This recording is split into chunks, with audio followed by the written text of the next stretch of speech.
every single one of you. I want you to deal with your problems by becoming rich. This is my home. They're gonna need a wrecking ball to take me out of here. Good day, everybody, whether it's morning, evening, or anywhere in between. Welcome to unRekt Traders. Today we're looking at HBAR, and we are on the machine right now looking at the 1 month. And on the 1 month itself right now, we did have a pretty strong Darth Maul candle here on news, breaking the 3.2 actually, but also coming straight back down into the 10 and even really the 20 for the most part. So we had that push up, 10 coming back into the range, and then in this case it actually did just push right back down to the 10 and the 20. So now the 20 is still above that range. So when this did come down, because the 20 can't close below the support line at 94 cents, or 9 cents I guess, you can see that that was an excellent long, and the body is still above that support line. So until this 10 does actually come down, price shouldn't be able to go below that range, and we can see that it hasn't. Now this monthly does close in 2 days, so anyone that did take that long off of there, and I've mentioned that aspect many times now in other videos, that if you do see that happen, always go for the long or the short, or however it's looking. It should work out into your favor predominantly most of the time. Coming into the weekly, and actually I'll show one more thing on the monthly too that I just saw as I was leaving out. If we look back here, even though it was in 2021, we did have that fair value. So the fair value was here. So price broke up, it broke structure, and then it continued in that upward direction, but we did have this fair value in this area. Now when this one did form as well, we still had this fair value here, so we're only looking at this first fair value, not this one. And we can see that price actually did come into that fair value. I'll just jot it out real quick so it's easier to see. Right, so we had this fair value where price did come into it. Now we did push down a little further with this guy, but it was just to come for the 10 mean reversion, which we got here. So we knew that, when this came into that 10, we knew it was coming to it, which it did. And then it continued in that upward direction until the 10 and 20 came back in. And when it did, we got the mean reversion back to that 20. And then we did actually push down to the downward direction into 10 on that 10 until the 10 came back up. And then we slowly, so sideways mean reversion basically to the 10. And then even for the most part, a sideways mean reversion to that 20.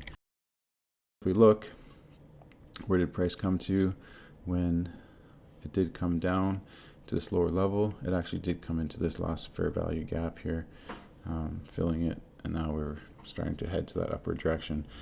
So and as I said before, that 20 is still above the range here, above the plus 100.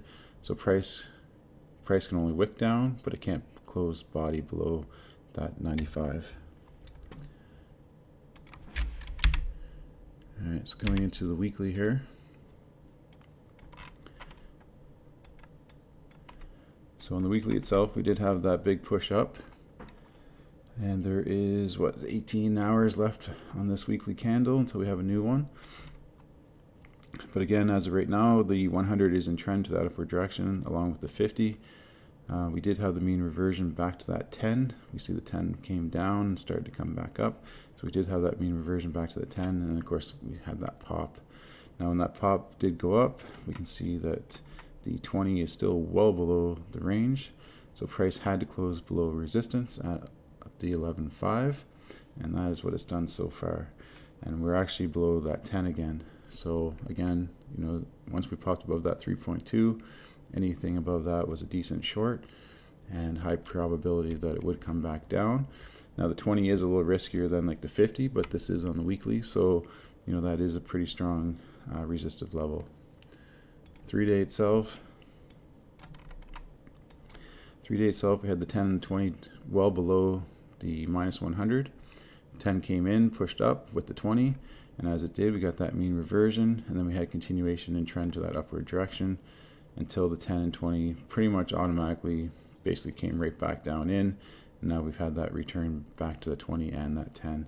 But again, we had one one giant candle, and no matter what it did for the most part, unless it created, you know, another huge fair value gap as it was going in that upward direction, you're pretty much always looking for price to fill 0.5 of that candle anyway, or at least come to the previous shelf or structure that it broke.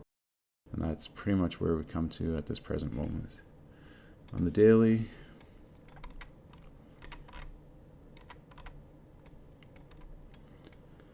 so on the daily itself, we had the 10 come up from the bottom here. It was 10, 20, and 50 were actually extremely low at the 2618. Once we broke above that 200, these candles kind of not the strongest, but once we had this candle here breaking the structure of here, you know, that would have been a decent long to come take out liquidity to at least this level or to this level, which is more or less what we did get. And it was a quick one, and because it was a quick one, we showed a lot of sell-off. News also helped in that aspect of it.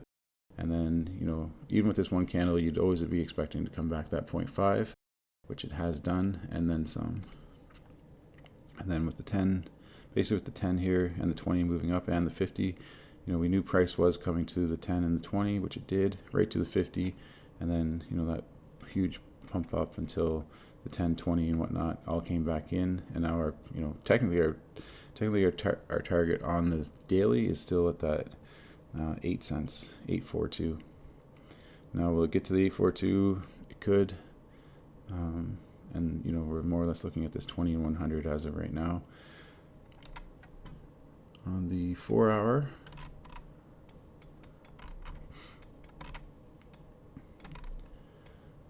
so in the 4 hour, we have the 10 starting to come up in that upward direction, 20 holding support, even though it is weak. And we've actually already had that 10 mean reversion.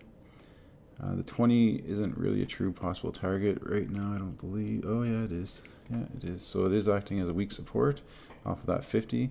So we should see price move into that 11 cents one more time, possibly up to this resistive area, and then pop down to the 946 here, basically coming back to this little shelf right here and filling in this fair value gap for the most part. 1 hour.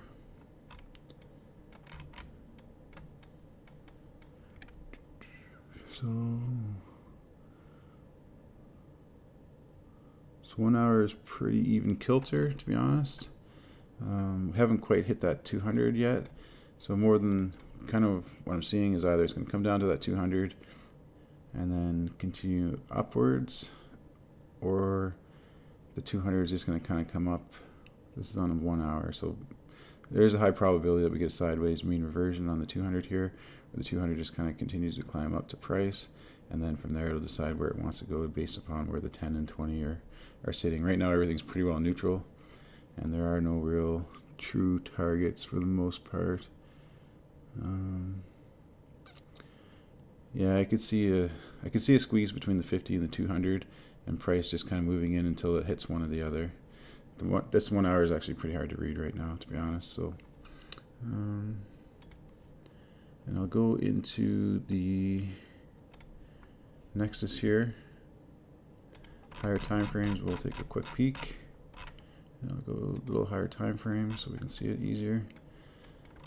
So again, you know, when we were down here at this level, you know, the high probability that we were going to come into this pivot here, because it's still a naked pivot, even though we did hit the lower range area of that previous year.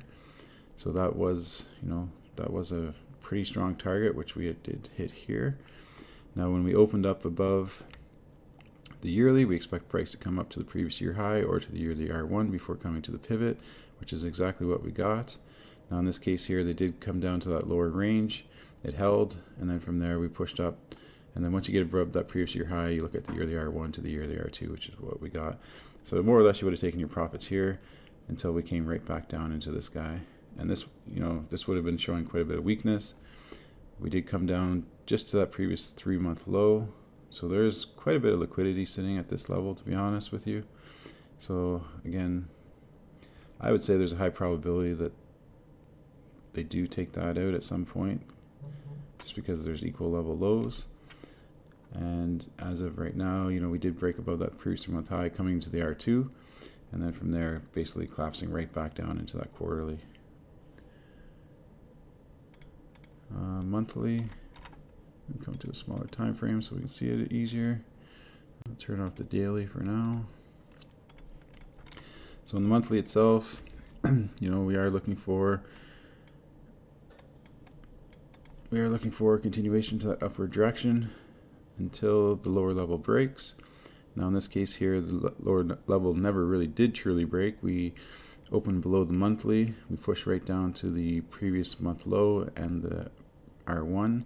From there we went to the S1, and we went to the S2, and then from there we did push up into the monthly, hitting our target.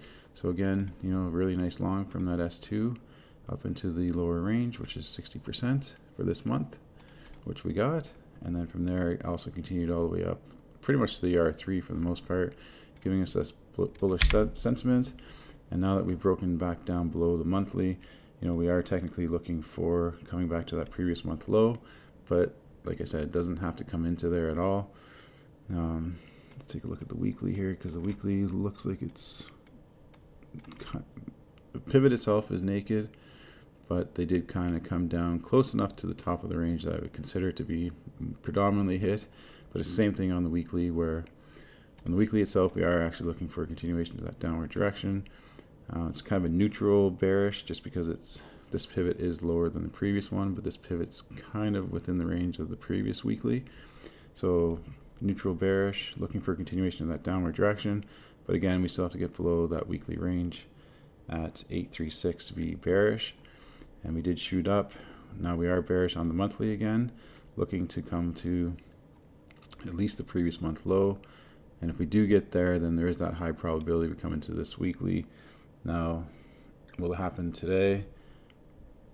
Probably not, but high probability that it happens on the open tomorrow. So yeah, so high probability that when we get, well, let's see where the new weekly will be at. So the new weekly is up here actually, just above that monthly. So we'll see how it plays out. It's a wide one, so we expect price to go sideways for the most part, not be so explosive like a small range. And you can see that on this month we did have those explosive ranges, creating the Darth Maul or whatever you want to call it. So, but again, we'll see where those S1s and the previous month lows or previous week lows obviously going to be here. Or actually, no, sorry, here. So there's a possibility that we do, when the new weekly opens, that does push down into that low, kind of go a little bit lower, hit that weekly, and then come back up into this range. And if it did do that, then you would be looking at 30% basically. So there's quite a bit of potential on HBAR actually right now for some profits. So as long as you play it out right, you could see some good returns. And that'll be how, however you enter in. So, all right, guys, that's all I got for HBAR. If you like the content, hit the like and subscribe. It helps the channel, helps us grow. And if you're interested in the indicators, you can go to the website or to the Discord and check it out further. Thanks for watching, and God bless. Visit unRekt.me and download our free powerful indicators. And join our community of traders in our Discord server and get full access to the Machine Suite Indicators, the Nexus Suite Indicators, and the Nexus Screener.